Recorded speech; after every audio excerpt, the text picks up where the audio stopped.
எங்கள் சர்ச்சில் எல்லாம் திருப்பலி முடிஞ்சதுக்கு அப்புறமாக நான் போய் வாசலில் நின்றுப்பேன்.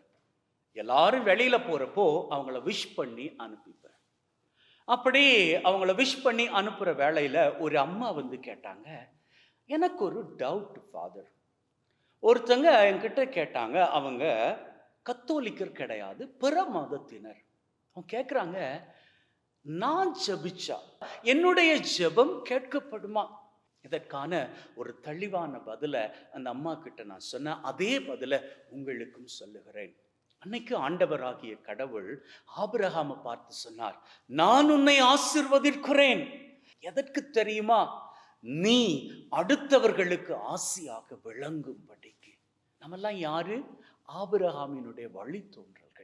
ஆபிரகாமின் வழித்தோன்றல்களாக இருக்கக்கூடிய நாம் அத்தனை பேரை ஆண்டவர் ஆசீர்வதித்து இருக்கிறார்.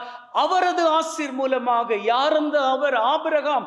ஆபிரகாமினுடைய ஆசி மூலமாக நம்மையும் ஆண்டவர் ஆசீர்வதிக்கிறார். இப்போ இந்த ஆபிரகாமினுடைய ஆசீர்வாதத்தை இன்னைக்கு நாம படித்து இருக்கக்கூடிய வாசகம் என்ன தெரியுமா சொல்லுது? இயேசு கிறிஸ்து மூலமாக இந்த உலகத்தில் இருக்கக்கூடிய சகல ஜனங்களும் பெற்றுக்கொள்ளும்படிக்கு அவர் நமக்காக சிலுவையில் மரித்து அந்த பாக்கியத்தை பெற்றுக் கொடுத்தார் அப்படின்னு. ஆகவே எந்த மதத்தினராக இருந்தாலும் காரியமில்லை.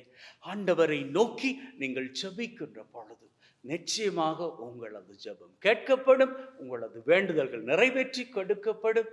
எனவே உங்களுக்குள் எந்த ஒரு டவுட்ஸும் வேண்டாம். உங்ககிட்ட யாராவது வந்து கேட்டா கூட, நாங்க ஜெபிச்சா உங்க கடவுள் எங்களது வேண்டுதல்கள் நிறைவேற்றி கொடுப்பாரா அப்படின்னு கேட்டா கூட தைரியமாக சொல்லுங்க. நிச்சயமாக அவர் பாகுபாடு வேறுபாடு பார்க்கிற தெய்வம் கிடையாது.